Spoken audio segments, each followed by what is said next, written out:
एक समय की बात है, अकालगढ़ में कभी भी अकाल नहीं पड़ा था, तब भी इसका नाम अकालगढ़ था, और अकाल पड़ता है तब भी इस गांव का नाम अकालगढ़ है।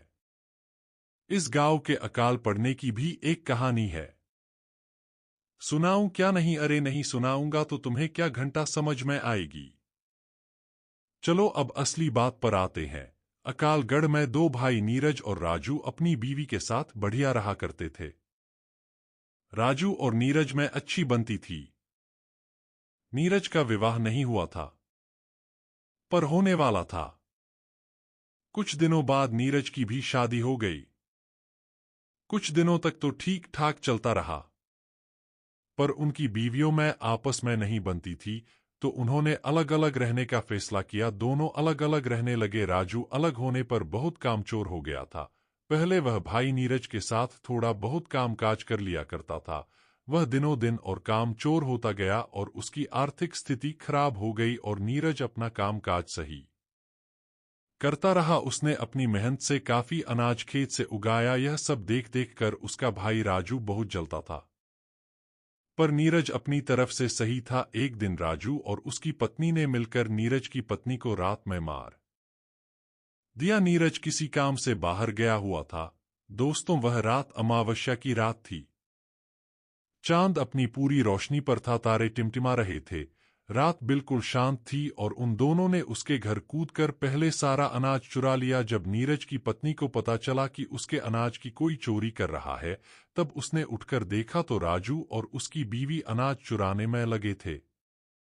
तब नीरज की बीवी ने कहा कि आप यह क्या कर रहे हो, अपने ही घर में चोरी। यह सुनकर राजू और उसकी बीवी ने सोचा कि अगर इसने गांव वालों को बता दिया तो वो लोग हमें गांव से ही निकाल देंगे। इस डर के मारे उन्होंने उसकी पत्नी को मार डाला और दूर जंगल में गाड़ के आ गए। सुबह जब नीरज घर पहुंचा तो देखा कि उसका अनाज नहीं है, थोड़ा बहुत बचा था, वह बिखरा पड़ा था। जब उसने अपनी पत्नी को आवाज लगाई पर कोई जवाब नहीं आया। उसने सारे घर को छान डाला पर वो कहीं नहीं मिली। फिर उसने अपनी भाभी से पूछा कि मेरी बीवी कहाँ गई, तो उसने हड़बड़ा के बोला मुझे नहीं पता, कल शाम तक तो घर पर ही थी। इतना पूछकर उसने पड़ोसियों से पूछा तो किसी ने कहा पता नहीं, और किसी ने बताया शाम तक तो घर पर ही थी। वो बहुत घबरा गया और कुछ लोगों को बताया कि घर का सारा अनाज किसी ने चुरा लिया है और मेरी बीवी का भी पता नहीं है कि कहाँ है वो। उसने घर जाके फिर देखा तो उसे उन गेहूं से एक चाकू मिला और कुछ खून भी पड़ा था। उसे सब कुछ समझ में आ गया कि उसे किसी ने मार के सारा अनाज चुरा लिया है। तब उसने अपनी छत पर जाकर देखा तो उसे कुछ अनाज भी गिरा मिला। तो उसे अपने भाई राजू पर शक हुआ, पर नीरज वैसे भी अपने भाई राजू की बहुत इज्जत करता था, इसलिए उसने कुछ कहा नहीं। तब एक दिन राजू ने कहा कि तू अकेला मत रह, हमारे साथ ही आजा, हम साथ ही रहेंगे। वह राजू को मना तो नहीं कर सकता, इसलिए वह उसके साथ मन मार के रहने लगा। गांव के कुछ लोग उसकी बीवी को गंदी औरत कहने लगे और कहते थे कि सारा अनाज लेकर भाग गई, बेचारा नीरज अकेला रह गया, चुड़ैल कहीं की। यह सब बातें उसे सुनने को मिल रही थी। वह बेचारा क्या करता, अपने भाई को कुछ नहीं कह सकता था। एक दिन की बात है, गांव के कुछ लोग जंगल से लकड़ी लेने गए थे। तो वे लकड़ी काट ही रहे थे, तब उन्हें किसी स्त्री के रोने की आवाज सुनाई दी। तो उन्होंने कहा कि इस जंगल में कौन रो रहा है, कहीं कोई रास्ता तो नहीं भटक गया। तो वो लोग जिधर से आवाज आ रही थी उसी तरफ चल दिए। कुछ दूर चलकर उन्होंने देखा कि एक औरत एक पेड़ के नीचे बैठकर रो रही है। जब तक वो उसके पास पहुंचते वह गायब हो गई। उन लोगों ने जब इस तरह का दृश्य देखा तो वो घबरा गए, उनके तो पसीने छूटने लगे। तब एक आवाज आई कि अब तुम लोग कभी भी इस जंगल से लकड़ी नहीं काटोगे, और जो भी यहाँ लकड़ी काटने आएगा वो जिंदा वापस नहीं जाएगा। और तुम लोग मुझे चुड़ैल कहते हो, मैं तो चुड़ैल सही। आज से तुम्हारे गांव में कभी पानी नहीं बरसेगा, तुम लोग भूखे मरोगे, यहाँ सिर्फ अकाल पड़ेगा। और अमावस्या की रात एक लाश तुम्हारे गांव जरूर मिलगी। जाओ तुम सब गांव वालों को जाकर बता दो, आज से 3 दिन बाद अमावस्या है। एक आदमी की मौत जरूर है, जिसने भी मुझे मारा है वो बचेगा नहीं। मेरा अनाज खा करके मुझे चुड़ैल कहते हो, गांव वालों, मैं तुम्हें छोड़ूंगी नहीं। आज मैंने तुम्हें बख्श दिया, जाओ चले जाओ मेरे जंगल से, मुझे अकेला छोड़ दो, जाओ मुझे तैयारी करने दो, जाओ। और फिर रोने लगी। वो लोग डर गए, यह सब क्या था, स्त्री के रोने का कारण क्या था। एक आदमी बोला, अरे वह कह रही थी कि मेरा अनाज चुरा लिया और मुझे मार दिया। इसका मतलब यह नीरज की बीवी थी जिसे किसी ने अनाज के लिए मार डाला है और वह चुड़ैल बन गई है। तभी एकदम एक भयानक चेहरा उनके सामने आया। तुम लोग अभी तक गए नहीं, जाओ यहां से वरना मैं तुम्हें भी मार दूंगी।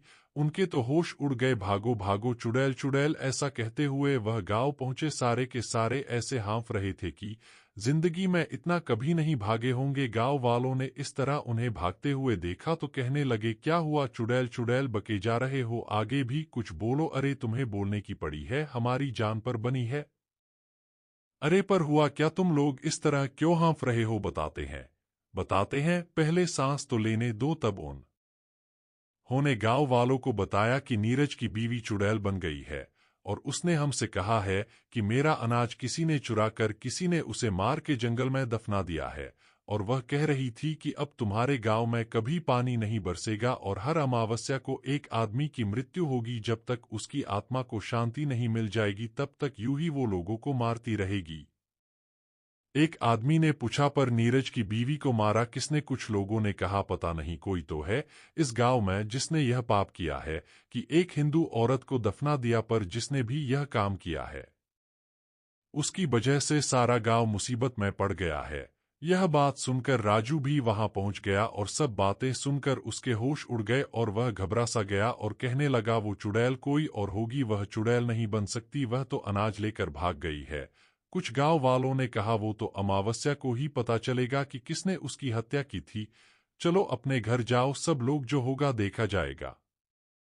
राजू के चेहरे पर तो 12 बज ही गए थे और वह भागता हुआ अपनी बीवी के पास पहुंचा और बोला कि हम लोग अब नहीं बचेंगे। आज से 3 दिन बाद अमावस्या को वो चुड़ैल हमें मार डालेगी। वो बोली, तुम पागल तो नहीं हो गए, तुम्हारी तबीयत तो सही है, क्या हो गया है? चुड़ैल हमें मार डालेगी? कौन चुड़ैल? अरे वही नीरज की बीवी जिसको हमने मार कर जंगल में दफना दिया था। क्या हाँ, वो सारे गांव वाले कह रहे थे। नीरज ने यह सारी बातें छुप कर सुन ली थी और अनजान बनकर बोला, भैया इतना क्यों डरे हुए हो, कौन तुम्हें मार डालेगा? राजू, अरे नहीं, वो तो मैं तुम्हारी भाभी को उस चुड़ैल के बारे में बता रहा था। फिर यह सुनकर नीरज चला गया। पर राजू की रातों की नींद खराब हो गई। वह बहुत डरा हुआ था। वह सपने में भी उस चुड़ैल को देखकर डर जाता था। वो और उसकी पत्नी बहुत परेशान थे। उसकी पत्नी सोचती थी कि पहले वो मुझे मारेगी और वो अपनी सोचता था। दोनों ही डरे हुए थे। उन्हें समझ में नहीं आ रहा था कि क्या करे।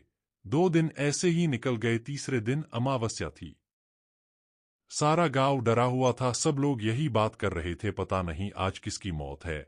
शाम होते ही सब लोग दरवाजा बंद करके सो गए। रात के 12 बज गए थे। सारा गांव जाग रहा था। नीरज तो बेफिक्र होके बाहर ही सो रहा था। गांव वालों को तो उस मनहूस घड़ी का इंतजार था। सारे गांव वाले डरे हुए थे, भौंक रहे थे, पता नहीं कौन सी कयामत आने वाली है। अचानक किसी स्त्री की रोने की आवाज सुनाई दी। सारे लोग डर गए। वो समझ गए कि वो आ चुकी है। नीरज ने देखा कि एक औरत रोते हुए उसकी ओर आ रही है। बाल फिकरे हुए चेहरे पर चांदनी रात में उसकी आंखें चमक रही थी। वह पहले तो डरा। वह उसके पास आकर बोली, तुमने मेरी खबर तक नहीं ली कि मैं कहाँ चली गई हूँ? तुम भी इन गांव वालों की बातों में आ गए। तुम्हें पता है जब तुम उस दिन बाहर गए थे उस दिन इन लोगों ने मुझे मारकर सारा अनाज चुरा लिया था। हाँ, मैं जानता था कि कुछ तो जरूर हुआ है, पर तुम इस हालत में मैंने कभी सोच भी नहीं सकता। और तुम मेरे भाई को मारने के लिए यहाँ आई हो। जाओ, लौट जाओ, भगवान ने चाह तो सब कुछ ठीक हो जाएगा। मैं भगवान से प्रार्थना करूंगा। वो चिल्लाई, नहीं, तुम्हें तो मेरे साथ होना चाहिए था। तुम भी इन गांव वालों की तरह बन गए। भगवान क्या खाक ठीक करेगा? अब मैं इस गांव को बर्बाद करूंगी। और तुम्हें क्या लगता है कि मैं तुम्हारे कहने पर तुम्हारे भाई को छोड़ दूंगी? नहीं, मैं इस दिन के लिए कितना रोई हूं और कितना तंग हूं। मैं उसे नहीं छोड़ने वाली। उन दोनों में से एक की मौत आज जरूर है। नीरज, नहीं, तुम ऐसा नहीं कर सकती। तुम मेरे बीच में मत आओ। नहीं, मैं भूल जाऊंगी कि तुम मेरे पति हो, हट जाओ। उसने उसे रोकने की कोशिश की। उसने नीरज को ऐसा धक्का मारा, नीरज हवा में उड़ता हुआ जमीन पर आ गिरा और वह बेहोश हो गया। यह सब राजू की बीवी गेट के छेद से देख रही थी। उस चुड़ैल ने गेट में धक्का मारा और उसकी बीवी के बाल पकड़ के बोली, चुड़ैल तो तू है, तूने मेरा सब कुछ छीन लिया, अब तुम्हें नहीं छोड़ूंगी। उसने राजू की बीवी का कलेजा चीर के उसका दिल निकाल लिया। हा हा हा हा, अब मुझे थोड़ा सुकून मिलेगा। अब की बार तेरी बारी है। कहाँ छुपा है तू? और हाँ गांव वालों, तुम भी कान खोल के सुन लो, आने वाली अमावस्या को तुम भी नहीं बचोगे, सब के सब मरोगे। हा हा हा हा, बहुत सताया है तुम लोगों ने। और हंसती हुई जंगल की ओर चली गई। सारे गांव वाले बाहर आ गए और नीरज को उठाया और उसे पानी पिलाकर होश में लाए। उसने अपनी भाभी को मारा हुआ देख वह खूब रोया। तब तक राजू भी बाहर आ गया। उसने यह सब देख उसकी भी आंखों से आंसू निकल गए। सारा गांव रो रहा था। सुबह उसके शव को जलाया। सारे गांव वाले राजू से भला बुरा कह रहे थे कि इसकी वजह से हम सब लोग एक दिन ऐसे ही मरेंगे। सारे गांव वाले, हाँ इसकी ही वजह से हमारे लिए यह मुसीबत खड़ी हुई है। इसको तो नरक भी नहीं झेलेगा। अपने ऐसे भाई के साथ तूने धोखा किया है। तो दोस्तों, यह थी एक अमावस्या रात की एक चुड़ैल की कहानी। अब सुनो आगे की दास्ता कि किस प्रकार उस गांव में दोबारा शांति आई। नीरज, शांत हो जाओ, भगवान हमारी मदद जरूर करेगा। ऐसा तो कोई होगा जिसे हमारी मदद के लिए भगवान भेजेगा। कोई खुदा का नेक बंदा ही अब हमें बचा सकता है। दोस्तों, जब फिल्म में विलन होता है तो एक हीरो का भी होना जरूरी होता है, चाहे वो अजय देवगन हो या सुनील शेट्टी। तो सुनो कहानी का अगला पार्ट। अब तो सब लोग बस भगवान से प्रार्थना करने लगे हैं, भगवान हमें इस मुसीबत से निकालो है प्रभु, अब तो हम तुम्हारी शरण में है। भगवान तो बस किसी न किसी बहाने से उनको याद दिलाते हैं। तभी तो कहते हैं दुख में सुमिरन सब करें और दुख में करे न कोय, और जो सुख में सुमिरन करे तो दुख काहे को होए। तो दोस्तों, भगवान भी बड़े दयालु है, तुरंत क्षमा भी कर देते हैं। तो उस गांव में किसी की मौत आने से पहले भगवान ने एक फरिश्ते को उस गांव में भेज दिया। उसका नाम था विराट। वह भगवान को मानने वाला एक नेक बंदा था। वह किसी काम से वहां से गुजर रहा था। रात होने वाली थी, इसलिए उसने सोचा कि क्यों न मैं रात भर यहीं ठहर जाऊं। वह उस गांव की ओर चल दिया। कमर में तलवार लटकाए हुए, राजाओं जैसे कपड़े पहने हुए वह पहुंचा गांव में। अजनबी को देखकर कुछ लोगों ने पूछा कि तुम कौन हो, कहां से आए हो। उसने कहा कि मैं विराट हूं और किसी काम से यहां से गुजर रहा था। रात होने वाली है तो सोचा क्यों न मैं यहां रात भर रुक जाऊं। एक गांव वाले ने पूछ, अच्छा तुम ही वो विराट हो जिसे लोग भगवान का भेजा हुआ फरिश्ता कहते हैं? उसने कहा, हाँ कुछ लोग कहते हैं। सब लोग उसके पैरों में गिर पड़े। भगवान ने हमारी सुन ली, तुम जैसे फरिश्ते को भेज दिया। हमें बचा लो विराट, हमें बचा लो, हमें उस चुड़ैल से बचा लो। तुम ही हो जो हमारी मदद कर सकते हैं। विराट, अरे यह क्या कर रहे हो? पहले खड़े हो जाओ। फिर सब खड़े हो गए। अब बताओ बात क्या है? तुम इतने घबराए हुए क्यों लग रहे हो? अरे गांव की एक चुड़ैल हम सबको मार डालेगी। अरे मैं आ गया हूं ना, सब कुछ ठीक हो जाएगा। आओ सारे बताओ मुझे क्या हुआ है। तब गांव वालों ने सब कुछ बता दिया और राजू और नीरज को बुलाया और कहा, राजू तुमसे जो लालच में जो कुछ हुआ बुरा हुआ उसे तुम भूल जाओ और हमारा साथ देकर इस गांव को बचाओ। और नीरज, तुम अपने बड़े भाई को माफ कर दो। नीरज, मैं तो भाई से कभी गुस्सा भी नहीं हुआ, मगर आप लोगों को लगता है कि मैं गुस्सा हूं, तो भाई मुझे माफ कर देना। और उसने राजू के पैर छू लिए। राजू ने उसे उठाकर गले लगा लिया। दोनों की आंखों से आंसू निकल रहे थे।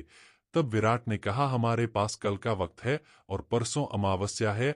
तुम लोगों को किस किस चीज का इंतजाम करना है मैं बताऊंगा। अब आप लोग निडर होके अपने घरों में सो जाइए, सुबह मैं सबको बता दूंगा। विराट को गांव वालों ने बढ़िया पकवान, मिठाइयाँ और खूब मेहमान नमाजी की और बढ़िया बिस्तर पर सुलाया। सुबह होकर विराट ने सब गांव वालों को इकट्ठा होने को कहा। थोड़ी देर में सारा गांव इकट्ठा हो गया। तब उसने सबको बताया, हम सबको मिलकर उस चुड़ैल को मारना होगा। मैं सबको बताता हूँ हमें क्या करना है।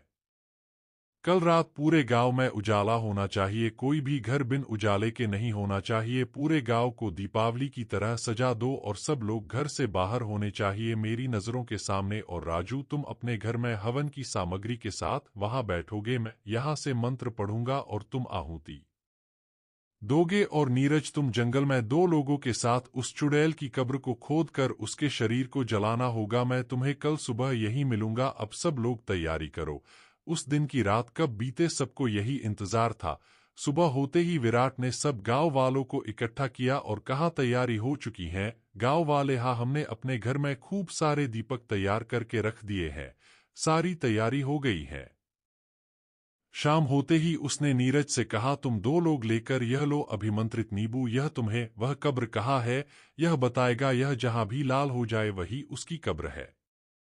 और यह लो लहसुन की मालाएं, अपने अपने गले में डाल लो, इससे वो तुम्हें छू भी नहीं पाएगी, चाहे वो कुछ भी करे तुम डरना मत, वो किसी भी तरह तुमसे इस माला को उतारने की कोशिश करेगी, पर तुम यह गलती मत करना वरना वो तुम्हें मार देगी। अब तुम लोग जाओ, अपना ध्यान रखना। वो लोग फावड़े उठाकर जंगल की ओर चले गए। इधर सब लोग इकट्ठे होकर बैठे उस चुड़ैल का इंतजार कर रहे थे। उधर राजू अपना आसन लगाए हुए हवन पर बैठा था। रात के 12 बज रहे थे कि किसी के पैरों की आहट सुनाई दी। सब लोग उधर देखने लगे तो क्या देखते हैं कि बाल फिक्रे हुए सफेद साड़ी में एक औरत चली आ रही है। उस गांव में रात में रोशनी देखकर वह रुकी और फिर आगे बढ़ी। उसने देखा कि सारे गांव वाले बाहर बैठे हैं, जैसे कि उन्हें बिल्कुल डर नहीं किसी बात का। वह जोर से चिल्लाई, अरे मूर्खों, मरने की इतनी जल्दी है? हा हा हा हा। तो यह लो। उसने जोर से हवा चलाई कि सारे दीपक बुझ गए, सारे गांव में अंधेरा हो गया, सारे लोग डरने लगे। वह कभी इधर दिखे कभी उधर। हा हा हा हा हा, अब तुम सब लोग मरोगे। ऐसा होते देख विराट ने कहा, रुक जाओ, इन गांव वालों को छोड़, मुझसे लड़, इनसे मैंने कहा था यह सब करने को। चुड़ एल बोली, तू कौन है? वह बोला, मेरा नाम विराट है और तुम किसी को बिना नुकसान किए हुए यहां से चली जाओ वरना मुझे तुम्हें मारना पड़ेगा। चुड़ैल, तू मुझे मारेगा? हा हा हा हा हा, यह मुझे मारेगा। यह ले। उसने उसको अपनी शक्ति से बहुत दूर फेंक दिया और वह दीवार से जा टकराया। विराट, आ मेरा सर लगता है, इसे सबक सिखाना ही पड़ेगा। उसने अपनी तलवार निकाली और उस पर हमला कर दिया। वह एकदम गायब हो गई, उसका वार खाली निकल गया। अब वो गायब हो गई, बस आवाज सुनाई दे रही थी। विराट ने भगवान से प्रार्थना की और आंखें खोली। अब उसे वह चुड़ैल दिखाई देने लगी। उसने अपनी तलवार से उसको चोट पहुंचा दी। अब वह अपने को हारता देख वह राजू की ओर लपकी। विराट ने मंत्र पढ़ना शुरू किए है, प्रभु मैं अपने पापों को कबूल करता हूं, मुझे माफ कर दो, मैं आगे से कभी ऐसी भूल नहीं करूंगा। यही राजू दोहरा रहा था और वह हवन में आहुति दे रहा था।